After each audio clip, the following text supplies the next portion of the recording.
This is the Comics Alternative Interviews, a conversation with Jeremy Sorese.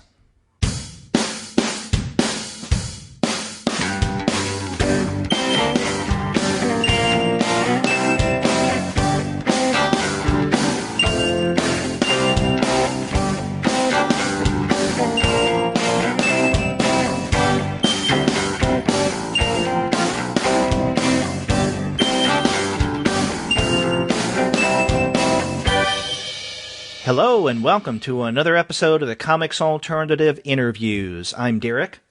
And I'm Andy, and we're two guys with PhDs talking about comics.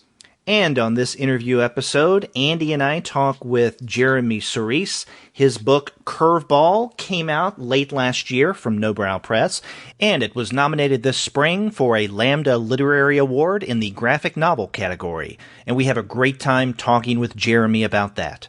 But before we get to that conversation, we want to let all of you guys know that this episode of the Comics Alternative Interviews is brought to you by the great folks at Discount Comic Book Service. Go to their website, dcbservice.com, for all of your comics pre-ordering needs. There, you're going to find all DC, Marvel, Image, and Dark Horse titles at 40% off of the cover price if you pre-order. For all of the other publishers, you'll find that those discounts are 20 to 35% off of the cover price, and every month you'll find some unbelievable specials. Sometimes those specials will be at 45% off of the cover price, sometimes at 50% off cover, but often you can find discounts that go higher from there. And you know, at this point, we usually tell you about the great bundles that they have at DCB Service, and they're still there, and you should definitely check them out. But I want to mention a couple of other books that are Jeremy's other books that aren't Curveball, but are Steven Universe books. You can find Steven Universe trade paperbacks, Volume 1, Volume 2, and an original graphic novel, Steven Universe Too Cool for School. All of those books are at the low cost of $9.74, and that's 35% off the cover price. That's right. You know, you can always find great specials at Discount Comic Book Service. So head over to their website, dcbservice.com, for all of your comics pre-ordering needs. And after you do get your Jeremy Sorese books there, please be sure to send them an email and tell them that the two guys with PhDs sent you. Yeah, do that.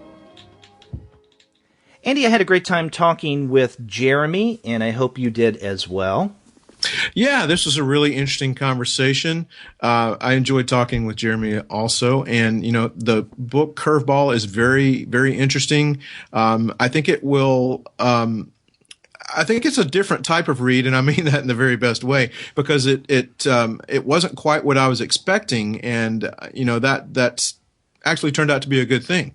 Yeah, exactly. You know, now I mentioned a moment ago that it was nominated for a Lambda Literary Award for this year. And for those of our listeners who don't know what the Lambda Literary Awards are, it's devoted to lesbian, gay, bisexual, transgender, and queer literature.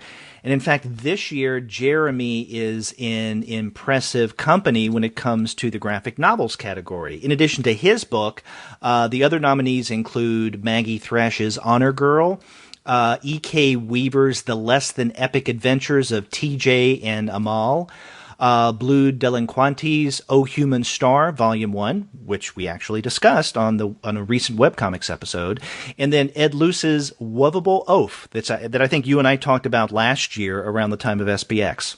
That's right. So, yeah, that is a huge category with tons of talent in it. So congratulations to Jeremy for being a part of that group. Yeah.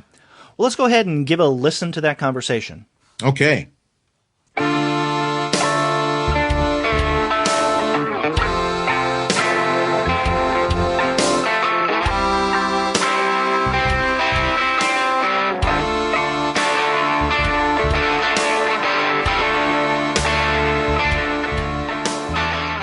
We're pleased to have on the Comics Alternative Jeremy Sorese. His book, Curveball, has been nominated for a Lambda Literary Award, and those awards are given out next month, so we thought we would have him on the Comics Alternative to discuss his work. Jeremy, welcome to the podcast. Thank you so much for having me. Yeah, it's a pleasure to have you, Jeremy. We're eager to talk about your book, Curveball, as well as your other work. Yeah. let's talk about Curveball. Now, this came out from Nobrow in 2015. Yes. And this is your first graphic novel, correct? Yes. Okay. But our listeners, many of our listeners may know you for Steven Universe. Mm-hmm. I know one question that I have is, what is the, not so much artistic in terms of story writing, but I guess mindset that you have to shift from writing Steven Universe into something quite ambitious like Curveball? Well, I think, they're very different projects. Curveball I was working on for 4.5 years total. And so I think it was very much just a very slow process of sort of gestating the book and sort of completing it. With Steven, it was more of a job in which I had to, we were doing monthly issues. And even now, even though my run on Steven is over, I just finished my first of 3 Adventure Time graphic novels. So it is different. The process of making Curveball is very personal. It's very intimate. It's a lot of labor in terms of writing and drawing the project. But with the projects I work on with Boom, they are sort of very immediate and they are very sort of off the cuff. But in a lot of ways, I think there is a common thread, I think, for both, where I'm not very good at writing anything that's not my own life or not pulled from some part of my life that feels well lived. And so, even though I was writing Steven and the Crystal Gems, and even now with this Adventure Time graphic novel, I'm still pulling from feelings in my own life, sort of lessons, things I've gone through.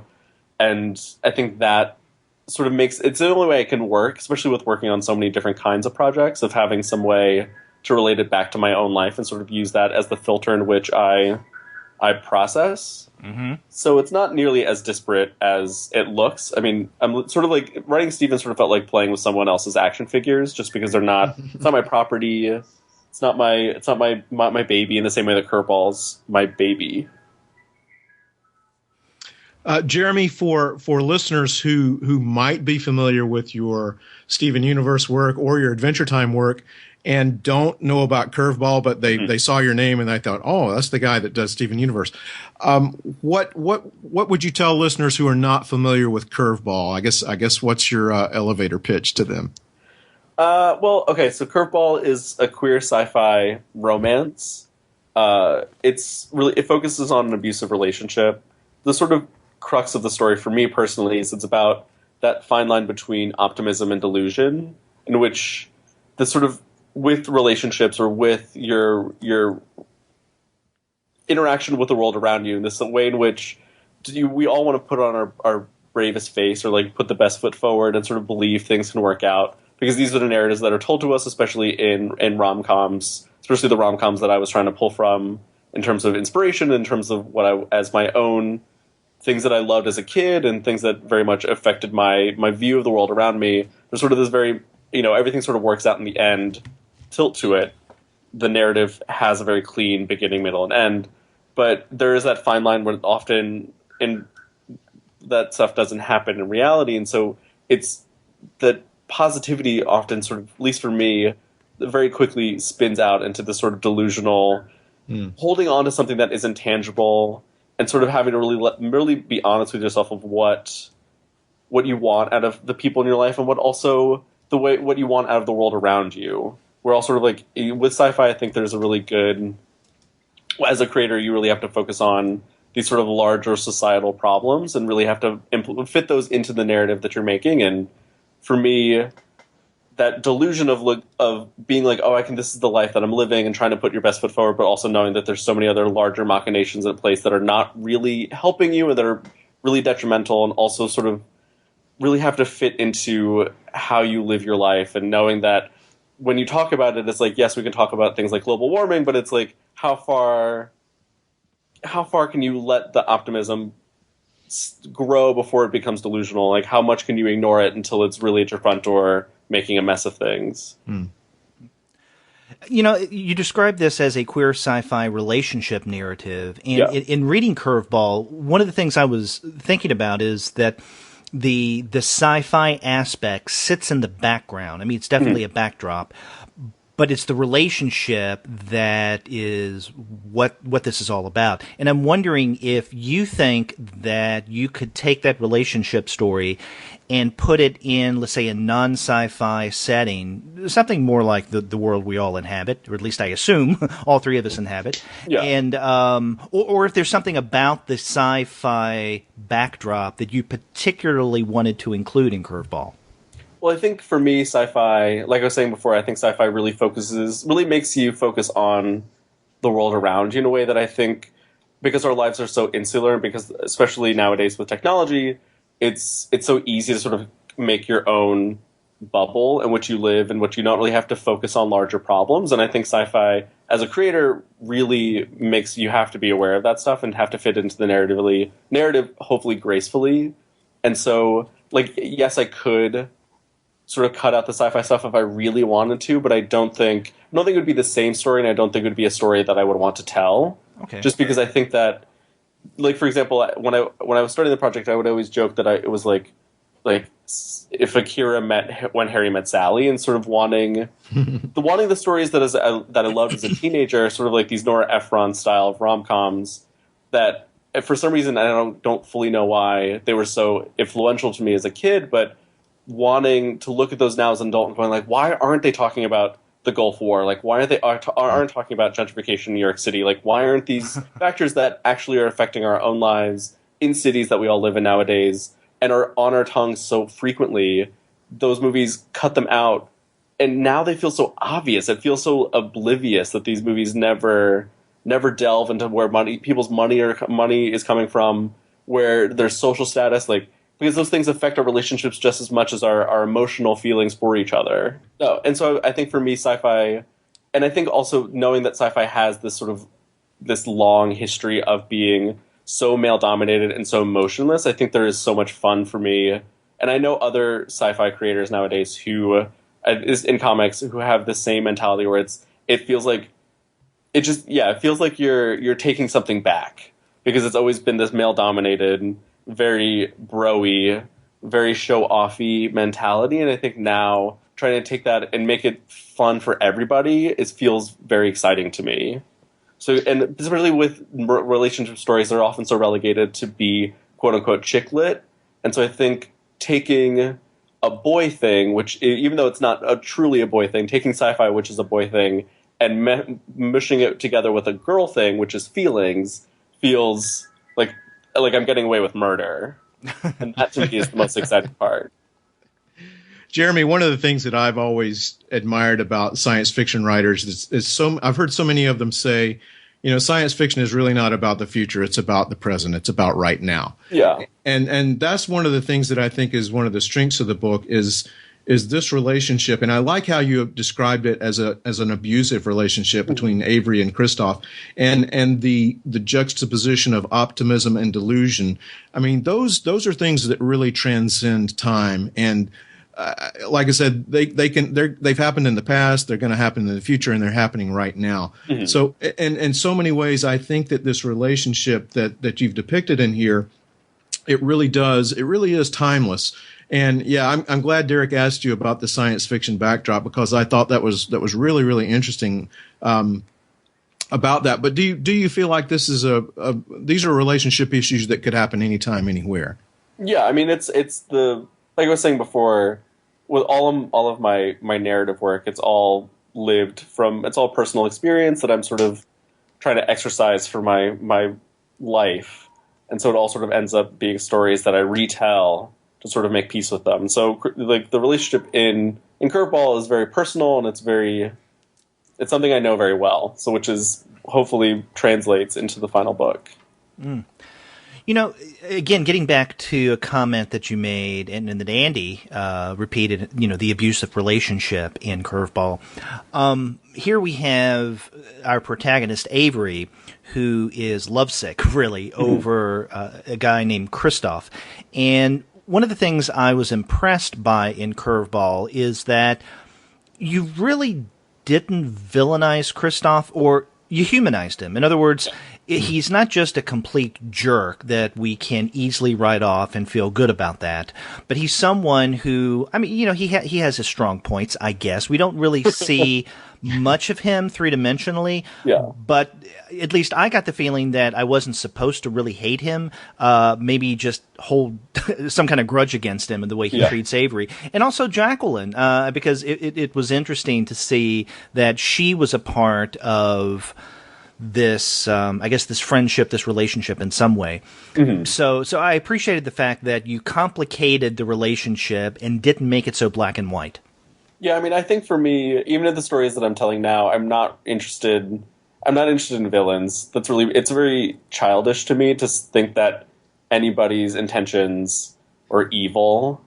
And I think it's something that I think as I get older, and I think, we're all just trying to do the best that we can in our relationships and the way we live our lives. And sort of, it's so hard to now when I write to think of anybody, even people that have wronged me or broke my heart or any of those capacities. You sit with those stories long enough and you're like, oh, I kind of get it. Like, it sucks and I hate that this happened, but I'm understanding where you're coming from. And I think empathy is such an important part of anything, really, of all relationships, especially ones that I want to show in my stories, are really focusing on the fact that, everyone's a person, and really give everyone the space in the narrative to be a person.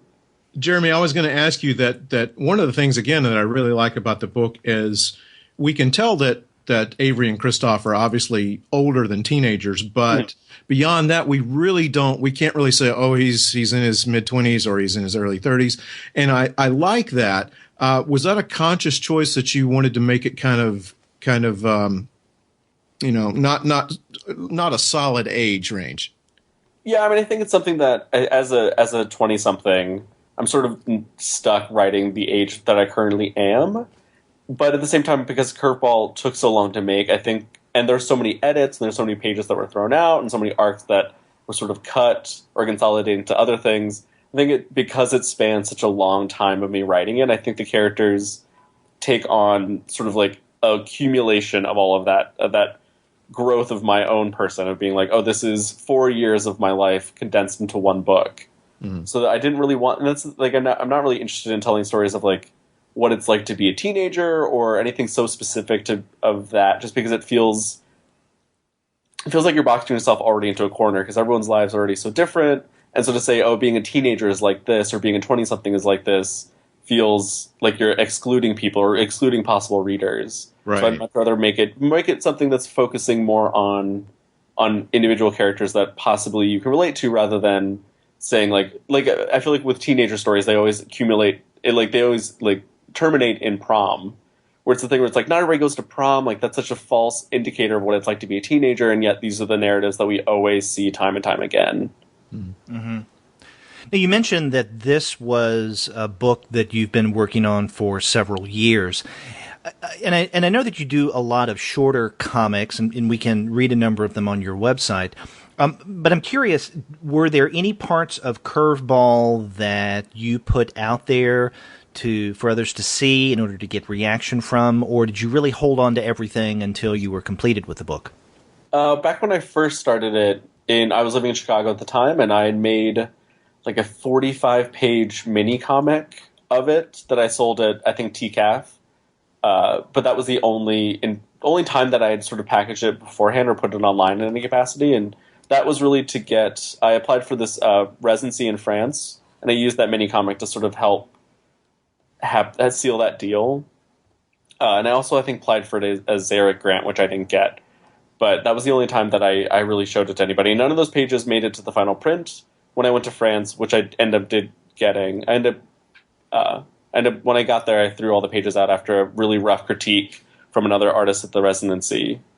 So it was definitely something that I sat with personally for a very long time. It was sort of, I keep calling it my baby, but it's very much a very intimate relationship with just a giant stack of paper. Yeah, you had mentioned to us in emails as we were planning this interview about your residency in Angoulême. So, and when exactly was that? That was the fall of 2012 until the summer of 2013, if I remember. Yeah. And what was that experience like? It was amazing. I mean, it was very intense. I didn't speak French when I arrived, and it was my first time living abroad. It was my first time really living alone. And so it was very solitary, but it was ultimately the only reason why Curveball exists probably is because I just had the time to work on it and throw out a lot of pages, and I think sort of see the lives of other artists who actually made a career in comics work, or sort of see what it's like to publish. That Angoulême has the big festival every January, and I think that's the first time I really saw books treated with honor, which feels really cheesy, but it was very much an sort of whirlwind love affair of comics, which I think I'm very grateful for. I want to come back to the science fiction in Curveball, because I think that works really well with another question that Andy and I have about the use of color in Curveball. Mm-hmm. For those who may not have seen, if you look at the cover, I mean, it's quite a colorful cover. You open the book, and the primary color, or at least outside of the black and white, is a bright orange. And I think it's really nice that this orange frames all of the pages of the book, and you also use the color of orange quite strategically throughout the book to indicate a variety of different things. And I think one of those things, I guess, relates to the science fiction-y part of this story. So, for instance, I can't remember what you call it, or if it even has a name, of the visor or the earpiece that Avery wears. That was never named. Okay. But anytime that kicks in, if she's viewing something, and the way you represented it, it's almost as if it's a digital visor that just all of a sudden wraps around her so she can see programs and whatnot. But orange seems to be the indicator that something sci-fi-y is going on. Mm-hmm. And in what other ways do you see your use of color in Curveball? How does it function? Well, I think for me, it's Curveball, the science fiction of it. I think for me, I really wanted to push it into sort of a more metaphorical, or sort of approach it in a way that I was really obsessed with magical realism in college. And I think for me, reading like Marquez novels, for example, I think there was so much of it that was so eye-opening to me, because it was taking these sort of extravagant ideas of these very over-the-top, very fantastical metaphors and images, but really pushing them to this emotional territory that I really loved, where it wasn't really about it wasn't real, it wasn't a believable thing, but it felt so believable because emotionally it meant something for the characters and what they were going through. And I think for me, with Curveball, trying to make sci-fi that felt approachable and it felt very emotional, it felt very individual. It didn't really feel like a big Hollywood blockbuster. At least for me, I wasn't trying to go for that. And so I think making the science fiction and making, for example, the snap in the story, or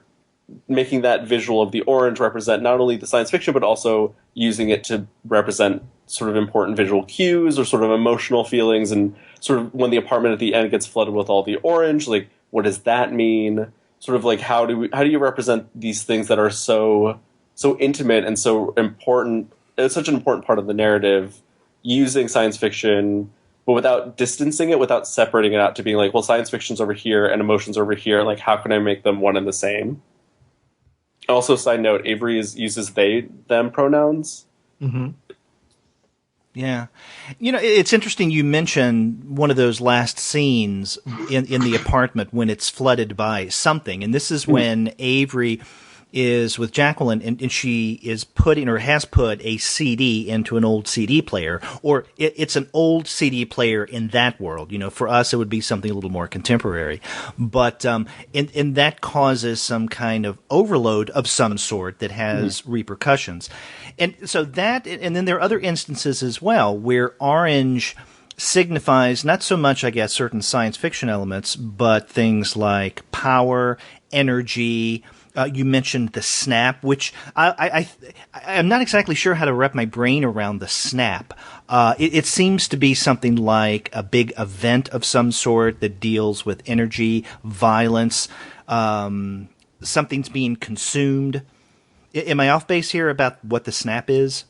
No. Well, for me, it's that in the beginning there's the explanation of it, where for me, it felt like the I was trying to sort of use that same idea as like Wi-Fi was sort of the impetus for it, where it was this thing where it's surrounding us at all times, and sort of it's flowing through the devices that we have, and sort of the life cycle of that.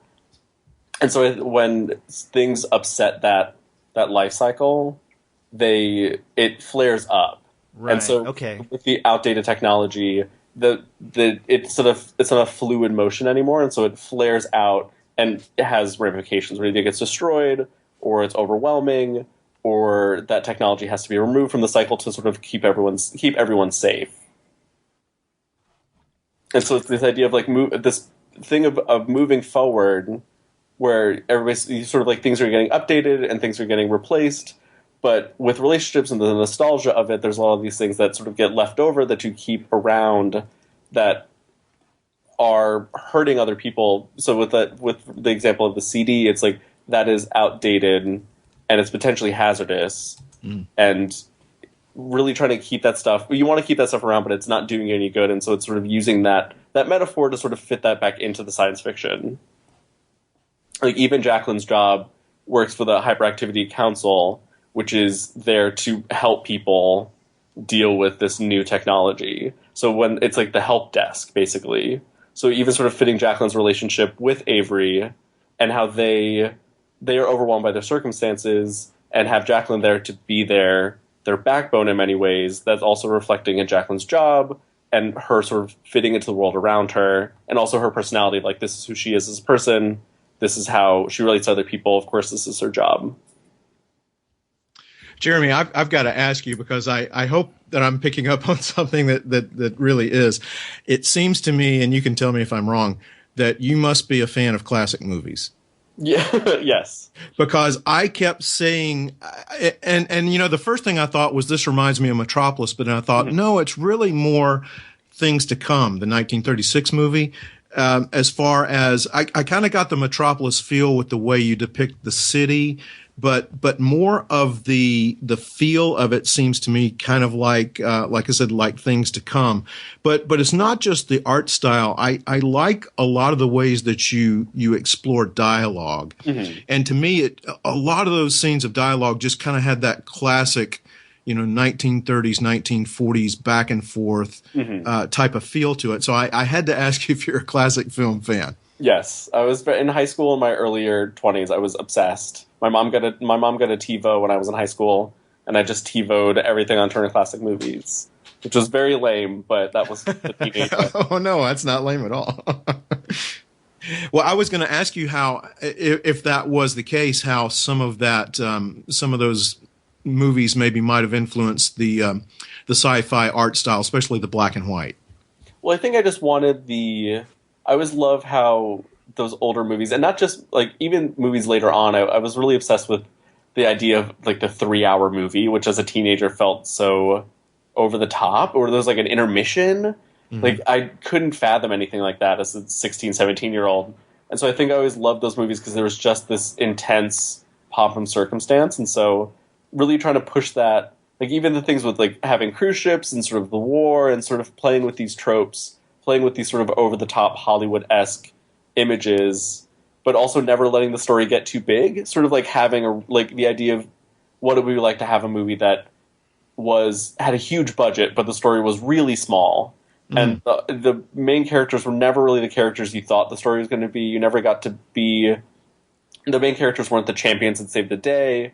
They weren't really anybody that had any stakes in being the hero, but still giving them that same space where they could be that, or it feels like they could be that, and really allowing them to be... Because I think even with sci-fi, I think there's such a problem where the characters that we get shown are always these sort of generic white male heroes, and they rise to the occasion so easily, and yet there's this whole slew of people in the background that are so much more interesting, that help them along their journey, but they never get their story told. They never get to be fully fleshed out, which was something very important to me.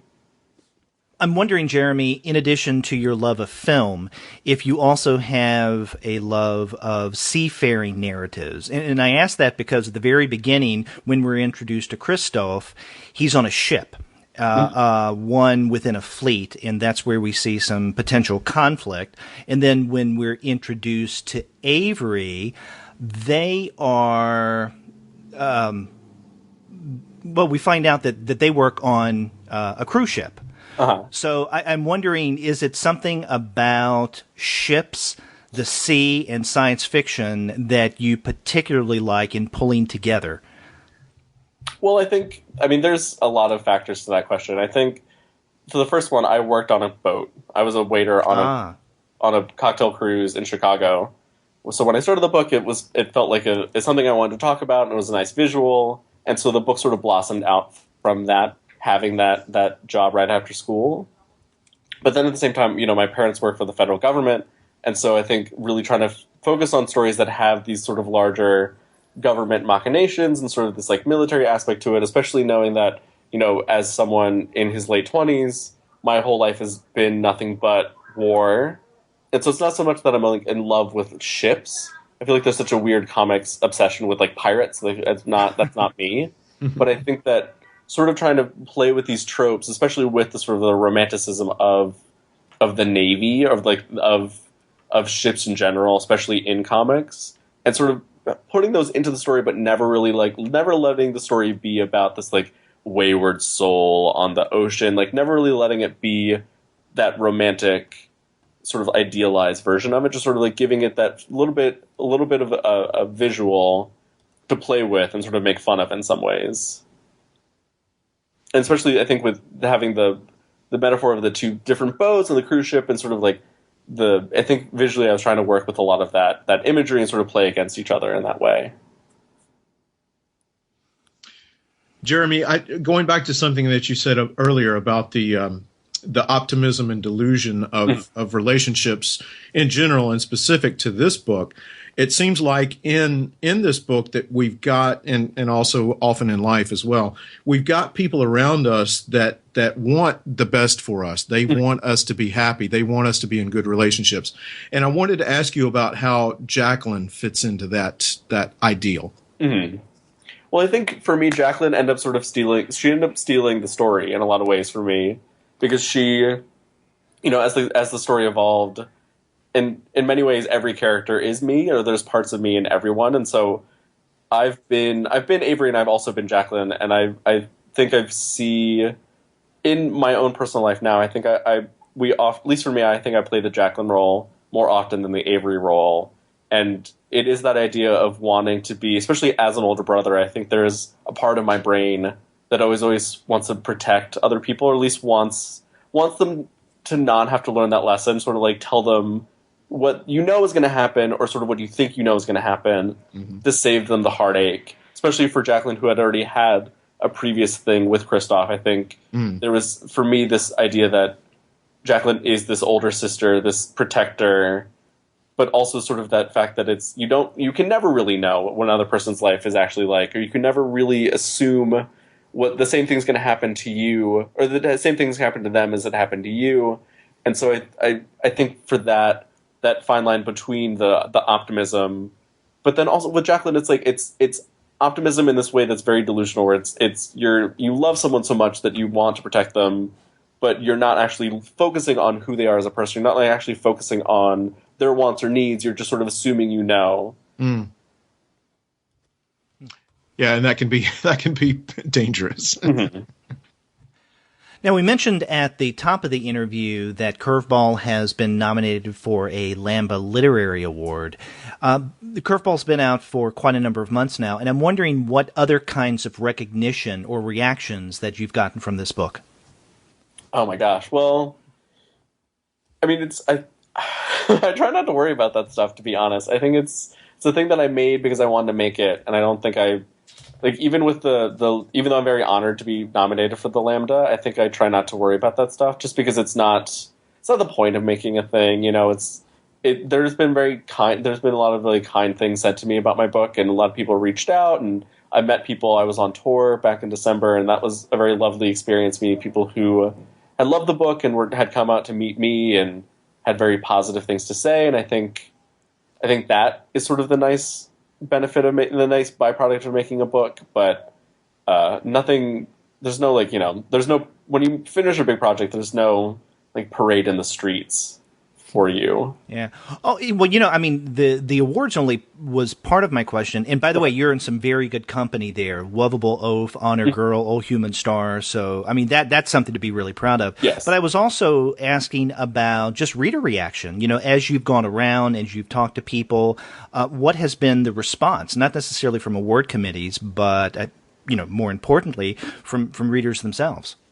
I mean, I think the people that I've met who have read the book and really loved it, I think have been very, very, very positive and have been very kind to me. I think it's that, especially when you sit with a project for so long, there's no easy way to let go. There's no, when you're done, there's not like, oh, I'm good. You're like, oh, this is I have a giant hole in my life now where this book was, or being able to work on it and sort of fuss with it forever. And I think letting go of that was very hard for me, and it's still very hard. But I think having people say very positive things and meeting a lot of people from very different walks of life who either get it or feel very connected to it and have been very engaged with it in a way that it's very humbling. It's very comforting to know that it's being seen and being recognized and being loved. So are you currently at work on another longer project? A book like Curveball? Well, I'm working on I'm working on some other short comics, but the new thing is a series of short sci-fi novellas. So I think each one would be like 120 pages. I wrote the first one, which is about home invasion, but we'll see what happens with that. I'm excited to have them I think it's going to be maybe 3 or 4 books, hopefully, knock on wood, but each one is self-contained and there's a lot of overlap with characters, but trying to use each one as sort of a little pressure cooker to talk about some aspect of my life and sort of talk about some idea that I want to sort of explore. Like, for example, the first one about home invasion, but it's more importantly about this idea as a gay man of being attracted to men, but then also terrified of them, especially in one-on-one situations. And so I think using this idea of home invasion, especially in this narrative of the sort of like sci-fi cliche of a smart house, which I feel like it's been thrown around a lot. Hopefully, sort of use those building blocks to build to something larger. And then I think each of the ones that will follow will sort of have that same mentality of taking a sci-fi idea, then sort of blending it with something in my own life I really want to talk about or want to process, and then hopefully make something greater. Jeremy, if I can ask you, who are some of your favorite creators, past and present? For comics? Yeah, comics or anything. Well, I really love Manuel Fiore. He's Italian. He put out a book called The Interview, which is being translated by Fantagraphics, I think, next year. But he's very incredible. I think stylistically, we're sort of pulling from the same pot. The Interview is a story about this therapist who has a client who's actually a space alien. But it's this thing where it's very subtle. The sci-fi it's not flashy. It takes you a while to really realize that the story is science fiction. That's sort of like there's a lot of sort of interfaces and things like that. You're like, oh, this is science fiction. But it's very subtle and it's very simple. But it's using these science fiction tropes of an alien woman coming to Earth to build. And so at the beginning of the story, there's this very intense, violent attack on the family, and then sort of building onto these very real situations, very well-lived experiences, and sort of blending them into these sort of more fantastical, sort of more metaphorical ideas that sort of help them. Because I think for example, like I really love, there's probably a name for it, which I don't know, but these photorealistic or very specific anime movies that are for example, like there's one called Whisper of the Heart that is very important to me, but with there's these sort of stories about teenagers. They're sort of very specific, where they're very lived experiences, but they're not fantastical. They're not over the top, but they're very researched and they're very, very, very well drawn. And sort of the fact that all the environments and all the characters are fully 3-dimensional, and they're in places that you've already sort of know or you sort of think you know. Because of that specificity, you're really aware of the environment around you, and I think. For me, the same thing with that science fiction I was saying earlier, really sort of having to be aware of the world around you. I think sort of trying to work in that same idea of looking at these specific visuals or these specific places, and really making aware of it, instead of sort of saying that, like, because if I made this comic set in a contemporary time, you'd sort of be like, oh, I get it. Like, I understand Facebook. I understand cell phones. Like, I sort of know it. And your own life sort of overlaps in a weird way. So trying to remove it from that context and push it beyond is something that I really love in Manuel's work, where it's, it's science fiction, but it's also very Italian. It's very much his own experience that he's talking about in a very sophisticated way. Would you see your own style as maybe having more in common with certain European creators than with American or U.S.? I don't know. I mean, I think nowadays there's such an overlap. I don't think the party lines are nearly as clear as they were maybe even a couple years ago, especially in recent years where everything gets translated, or most things do get translated nowadays. I do think there is, like, when I was in France, I think there was a level of artistry that I was really inspired by, the sort of painterly or sort of non-traditional, not traditional in the American sense of like hard black lines and flat colors, but sort of these sort of comics that were more experimental of being fully painted or not being nearly as linear narratively. I think was something that was very exciting to me, and so I think that that was really important. But then also at the same time, like with manga and anime, I think that stuff has such an important part of my education as a creator. Like I made the comment about it earlier, but the manga was a really big deal when I first read it, because it was this thing that I'd seen the movie, and the movie's good, but the manga, because it's so long, because there's so much space, every aspect of that world is so thoroughly explored. And because it's so specifically drawn, you feel like you really get it in a way that I don't think American comics, because they're often cheaper or it's harder. There's more corners being cut, especially with superhero comics. It's that same level of love. I don't think I feel nearly as often. And so I think, trying to really focus on that level of TLC in my own work, I think has become very important to me. You'd mentioned a moment ago your work on a series of novellas, which I find interesting because I primarily knew your work, or I guess I was first introduced to you through your shorter comics, and not Steven Universe, by the way. And then we have here this really, and it is fairly hefty, Curveball, a long story here. And so I was wondering if there's a particular kind of storytelling, shorter or longer, that you feel more comfortable with. No, I think it's all sort of, I think making novellas for me right now just feels more time efficient. Just because, I really don't want to spend 4.5 years making another book. And so I would like to make things like, the idea of making like a 100-page or a well-crafted 100-page story every year sounds really satisfying right now. And also, I think sort of trying to tell a different kind of story than Curveball. Something that feels very, very... With Curveball, I sort of try to let my hair down, sort of like whatever I wanted to do, I sort of let myself do and sort of explore every nook and cranny. Like I was very inspired by Akira, where it was sort of a little looser. There's a lot more time spent just sort of like existing in the space. And so I think for me now, I love the idea of making something that's very sharp and very short and very calculated, especially with sort of like if I do make this comic about home invasion that is a horror narrative and really trying to focus on something that's very quick and very insightful and very focused. But then I'm sure there will be a moment like 4 years from now, I'll be like another big thing, or I'll make something that's completely different format-wise. Yeah. One reason I asked that is because the work that I first learned of yours was Love Me Forever, Oh, yeah. And I have to say, I don't know of any other comic that has gotten as much, or any other creator who has gotten as much mileage out of a shorter comic than Love Me Forever, Oh. It was originally published, for our listeners who may not know, in a collection, Little Heart, a comics anthology in 2012. I first encountered it that following year, the Best American Comics 2013. We even discussed it on a podcast episode where we were talking about this book.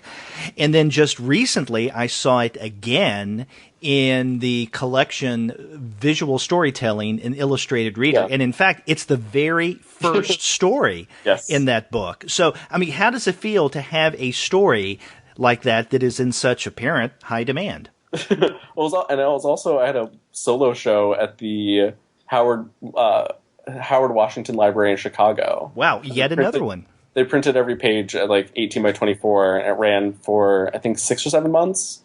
But I don't know. It's funny because that story was, I was a child. I was 22 when I made that. Oh, no, 23. Still, a total child. So it's something where it's like I will never live that story down. And it's, I think with all the work I make, I try not to get too fussy with it, or because I'm sure there's definitely things I would change with it or tweak, and same thing with Curveball. But I sort of try to look at all the work that I make as a time capsule of who I was at that moment, and try to be I'm very grateful that I made these projects and sort of can look back on who I was and how I felt at the time, because not only could I not feel that way again or not feel exactly that same way again, I also couldn't recreate that project. So it becomes this sort of like nice hello from the past in a weird way. And in fact, I plan on using visual storytelling in one of my fall classes. Oh, cool! So I'll be teaching that story to students. There's that book is really great because there's definitely a very good mix of comics. I often feel like comics textbooks sort of stick with like just sort of like the quote unquote classics, but there's definitely a lot of interesting deep cuts in that book, which was really exciting to see. Even the fact that like Vanessa Davis was on the cover was really amazing to me, because I feel like she never really gets the time of day in like contemporary comics discussions. Yeah. I mean, that is a good point. And one of the things I really appreciate about visual storytelling, as an instructor, as a professor, is it is the only reader that we have in comics. And by that I mean a reader in a traditional sense, not just an anthology, because there are quite a number of anthologies out there. Yeah. But this one was devised specifically for the classroom to be used not just in comic studies courses, but a variety of different classes. In fact, I'm going to be teaching it in a course on visual storytelling. That's the title of the course. Interestingly enough, same as the book, but not necessarily devoted to comics. Mm-hmm. And so I know that when I saw this, I just was astounded, and I applauded, because yes, finally something affordable we can use in the classroom. Yeah, I mean, but it's the thing with comics is it's all just so new. The way in which a lot of us are working is sort of, there's not a whole lot of history for us to sort of rest our heads against. It's not like film or literature or poetry or anything like that. It's like the people that I know who are making contemporary comics, really anytime they make something, I'm like, oh, I've just never seen anything like that ever in my entire life, which is really exciting, but is also very strange to sort of like feel like you're very far out on a limb without a whole lot of safety with you. Nothing really there to catch you, because you can't, all the mistakes you're making are mistakes that have never really been made before. Jeremy, can you tell us a little bit about, Derek and I are both big fans of the Small Press Expo, and that's still several months off, but we didn't know if you might be there or any other places where some of your readers might meet you. I'm going to be at Cake in Chicago, which is in mid-June. Mm-hmm. And then I will also most likely be at SPX. I don't quite know yet. I can't see that far in the future, but it is a little ways off. Yeah, I used to go to SPX as a teenager, so SPX is a big soft spot in my heart. Well, I hope to be at SPX this year, so if you're there and Andy's going to be there, we can both meet you. Sounds great. Yeah. Well, Jeremy, I want to thank you for taking the time and talking with us. Good luck with the Lambda Literary Award, and also for any other future reaction you get from Curveball. We've had a great time talking with you. Thank you so much for having me. Yeah, thanks, Jeremy.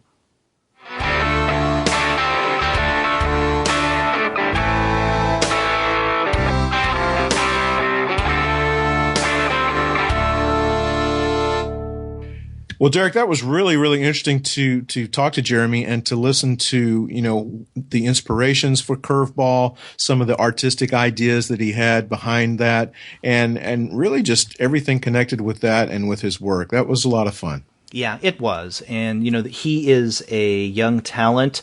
I know many of our listeners may know him from Steven Universe, but outside of that, I think that there's a lot that we can look forward to seeing from Sorese.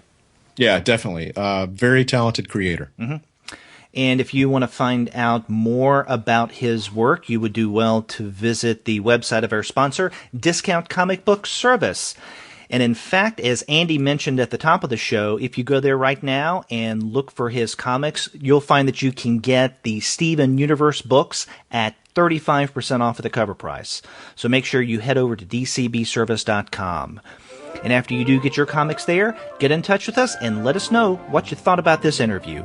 If you go to our website, comicsalternative.com, you'll find that you can leave us a message through the wonders of SpeakPipe, which is a very simple, easy program to use.